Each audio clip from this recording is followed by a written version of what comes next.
Perkenalkan, nama saya Anissa Sukalbina dan Saya Muhammad Rifki Hidayat atau biasa dipanggil Rifki. nah guys, kita di sini mau bahas tentang N4 guys. Jadi Kak Rifki itu dapat sertifikat N4. Nah, aku mau nanya nih ke Kak Rifki, itu tuh belajar dapat N4 itu gimana sih? Belajar gimana cara dapat N4 ya? Ini sebenarnya beda-beda tiap orang. Tapi kalau saya sendiri, karena di sekolah ada program Surala, jadi saya manfaatkan sebaik mungkin waktu dapetin N5 dan N4.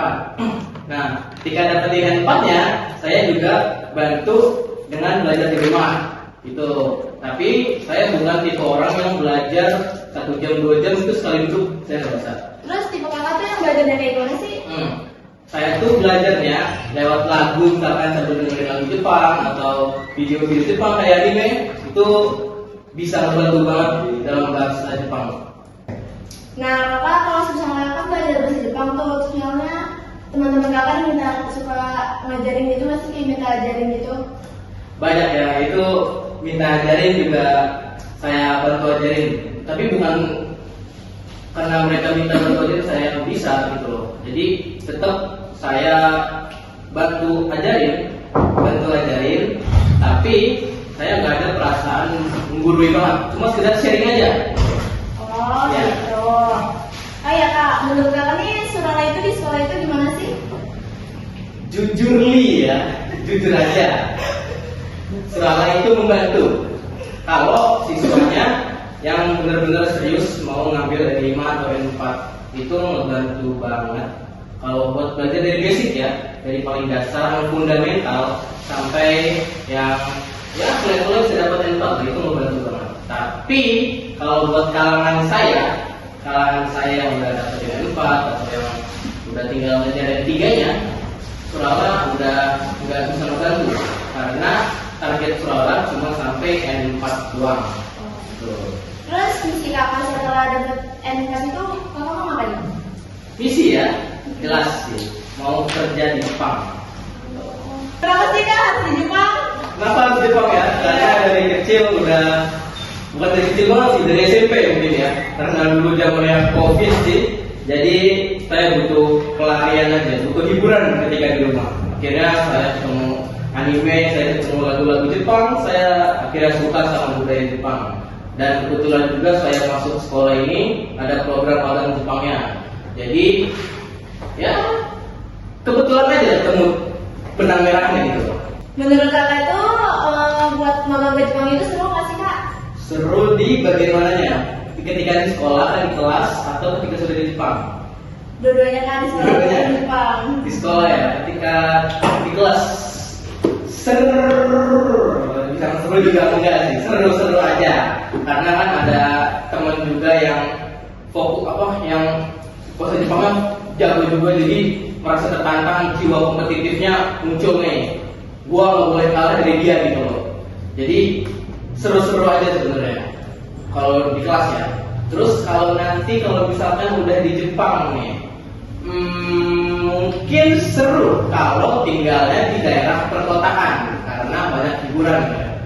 Tapi kalau di daerah pedesaan kan cuma sawah doang, jadi nggak ada hiburan apa-apa sebenarnya. Jadi gitu. Nih kak, pesan buat yang mau N4 itu apa kak? Buat yang dia mau belajar buat jadi dapat sertifikat N4 kayak kakak gitu? Belajar. Satu pesan saya cuma belajar. Pokoknya mau gimana pun belajar. Mau metodenya kayak gimana pun belajar. Pokoknya tambah ilmu baru, masukin knowledge baru. Jangan cuma aku pengen N4, gue pengen N4, gue pengen N3, gue pengen N2, gue pengen ke Jepang, tapi nggak ada effort untuk belajar apapun. Tuh guys, dari Kak Rifki tuh kalau kalian misalnya mau magang ke Jepang atau dapat N4 tuh kalian harus belajar guys. Jangan langsung kayak pengen dapat N4 kayak N2, N4 gitu guys. Jadi Kak Rifki juga belajar. Ya mungkin di kelas kalau kalian lihat saya di kelas ini mungkin cuma main HP doang kerjanya, main HP, main game, dengerin musik doang. Mungkin yang benar sih, tapi itu jadi salah satu bagian pembelajaran karena saya dengerinnya juga lagu-lagu Jepang, video atau anime. Jadi ya secara kaiwa atau conversation atau pembicaraan saya terlatih, dan listening juga saya terlatih gitu. Oh ya kan nih, kakak kan dapat sertifikat 4 tuh. Nah, terus kakak tuh dapat support apa aja sih dari misalnya dari orang tua atau dari teman gitu? Support karena dapat N4 ya. Jujur, kalau support orang tua sangat mensupport, mulai dari pembiayaan, mulai dari doa-doa orang tua saya juga disupport, terus jalan karir saya di Jepang juga disupport oleh orang tua, dan teman-teman saya pun juga sangat suportif ya. Saya waktu di kelas pun, Ki lu misalkan ya, Ki lu dapat N4 gak? Dapat gua, selalu berapa? Sekian, gila. Itu teman sih suportif banget ya. Meskipun dia sendiri pun sorry itu saya nggak lolos N4, tapi tetap ngasih support yang baik sebagai teman gitu loh, teman seperjuangan. Kalau support dari sekolah itu apa aja sih kak? Support dari sekolah, mulai dari Surala, itu support bantu banget untuk awal-awal. Dan kadang juga ya kita diikutin lomba dari sekolah. Nah, itu dia tanggung sekolah, itu juga membantu banget ya buat nambah-nambah skill. Nah, terus ketika belajar di sekolah juga, apalagi ada Berti Sensei ya, ada Berti Sensei. Sensei saya udah sebut namanya ya. Ada Berti Sensei yang membantu banget ketika pembelajaran. Itu benar-benar bentuk support dari sekolah. Oh ya, Kak ini dari jurusan apa sih sama dari angkatan berapa?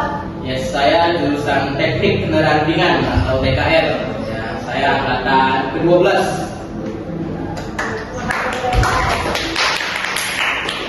Saya boleh ngasih kata-kata ya buat kalian semua. Karena proses pergi ke Jepang atau kerja ke Jepang itu nggak mudah. Jadi banyak jalan karir, banyak batu loncatan yang harus kalian jalani. Jadi doa sama usahanya jangan sampai lepas. Doakan usahamu dan usahakan doamu. Oke guys, cukup episode kali ini, episode kisah kasih di sekolah. Sampai jumpa lagi di podcast ini Mitra berikutnya. Dadah.